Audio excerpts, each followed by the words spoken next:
Alright guys, got another game for you today.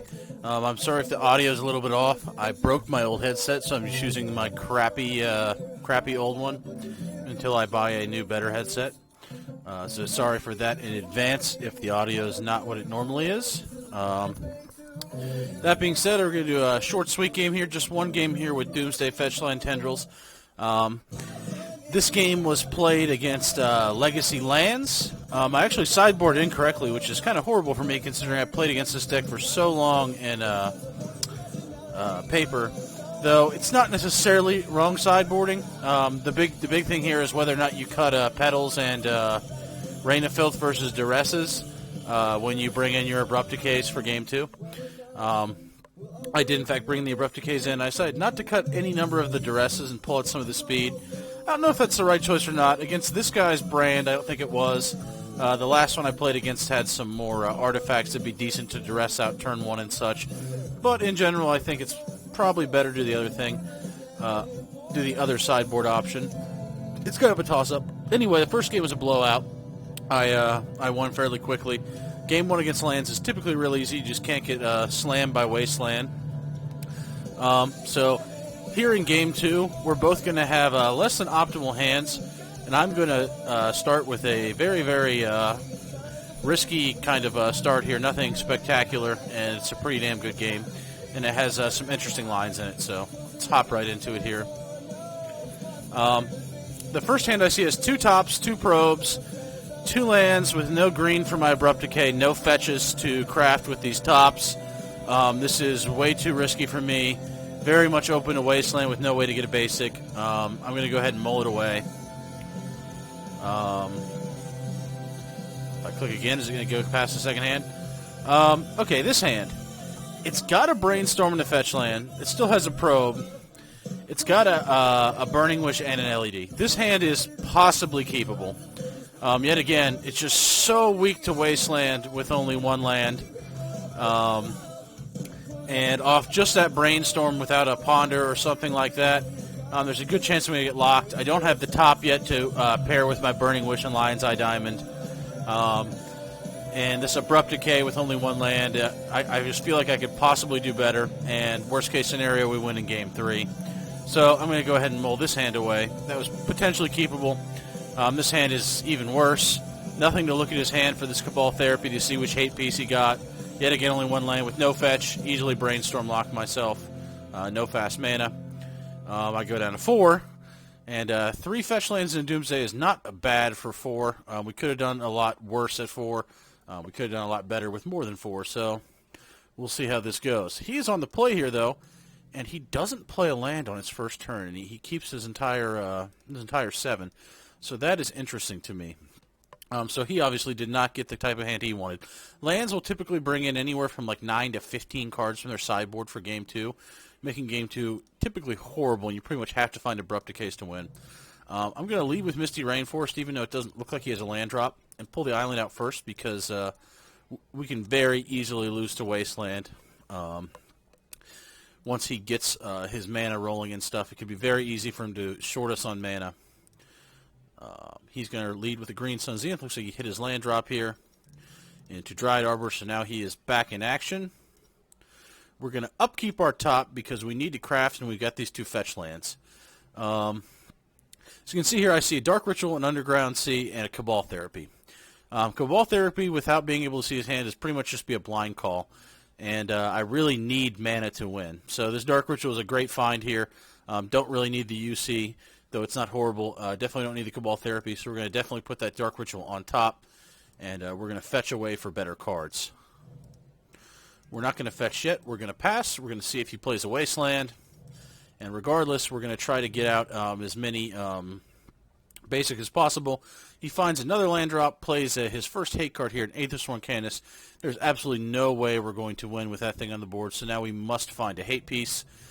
So we're going to shuffle and look for an Abrupt Decay or my Chain of Vapor. And lo and behold, we find the Chain of Vapor. So obviously going to be putting the Chain of Vapor on top because we're going to need that to have any chance at winning this game. Pretty simple there. Going to yet again play and pass on our Delta. Now, he plays Ddft, which becomes hate card number 2. Now, this is my first real decision of the match, and the real decision is, do I get Volcanic Island or Tropical Island? Volcanic Island I have 4 Burning Wishes for, and I could potentially grab a Pyroclasm out of my board to wipe his whole field away.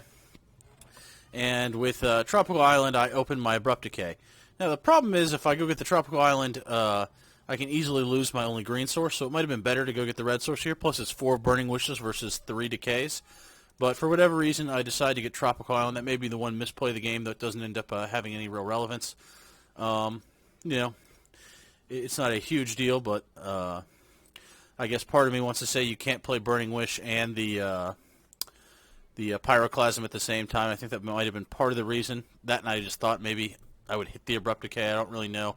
I can't say one decision is necessarily better than the other, but there was something to be said for making a Volcanic Island on this land here with no other red source. We see a top and 2 Underground Seas, which is pretty bad. We're not getting the fast mana we need to go off, and we don't get that second kill card, but we are getting mana, and we're going to need mana to power through. So we're going to stick the lands on top. We obviously don't want another top once we already have a top, and without them being fetches, we have no way to trade that top in and then craft again. So right now we are pretty much locked here, and we're just playing lands. So after our draw, we're going to take another peek. Duress is horrible in this situation. So is top, so we're just going to leave the other Underground Sea on top, and we're still pretty much at his mercy here. We do not have the mana to go off and remove his stuff, and he plays a Sylvan Library, which means he's going to be hitting Wastelands and more lock pieces very soon. So we are in a very dire situation. Our life total is all the way down to 9. We're going to draw and play our Underground Sea, and we're going to peek one more time and hope we find the nuts, and there we have it, a second Dark Ritual, which is exactly what we needed. If you go ahead and look at my board state here, I see a winning line at this point. You can pause if you want to see if you see what the winning line is. Obviously, he can't play an additional lock piece or something that really messes me up here. I have no red to wish out Burning Wish or something like that. Piling a petal when I have to fight through this much hate is just completely impossible. But I see the second Dark Ritual, and I see a way to win. And I'm going to let you pause if you want to try to figure it out on your own here. But first, a couple things have to go right. He has to not play another lock piece. I think if he Wastelands me, I'm still fine. I think I'm actually up a mana now with this Dark Ritual. I really just needed an additional mana here. And since he fetched again, I don't even need the extra storm count from this other Dark Ritual, though I think it's still maybe 1 higher than I needed. He's going to swing me down to 4 here, which means obviously there's going to be no probe in that pile if you've unpaused at this point.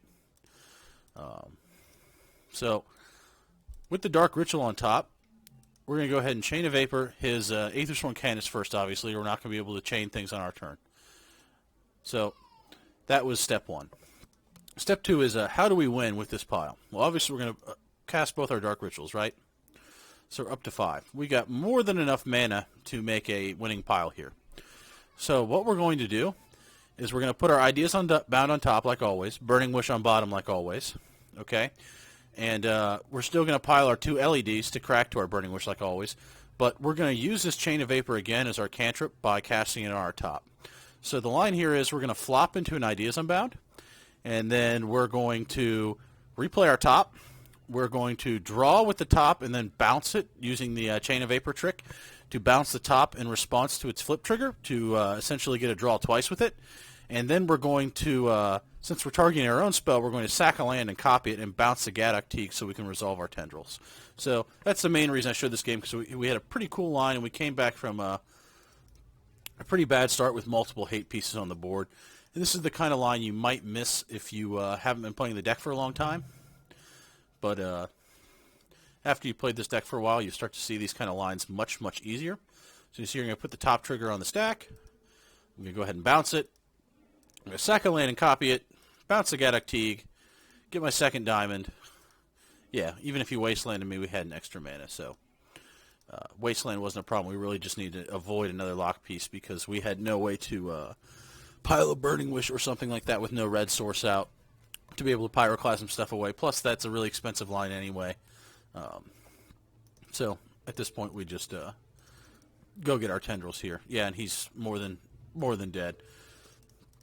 So we could have potentially hit a land instead of the Dark Ritual and still been perfectly fine without the Wasteland. Though when I saw the Dark Ritual, I knew I finally had the mana to be able to kill him.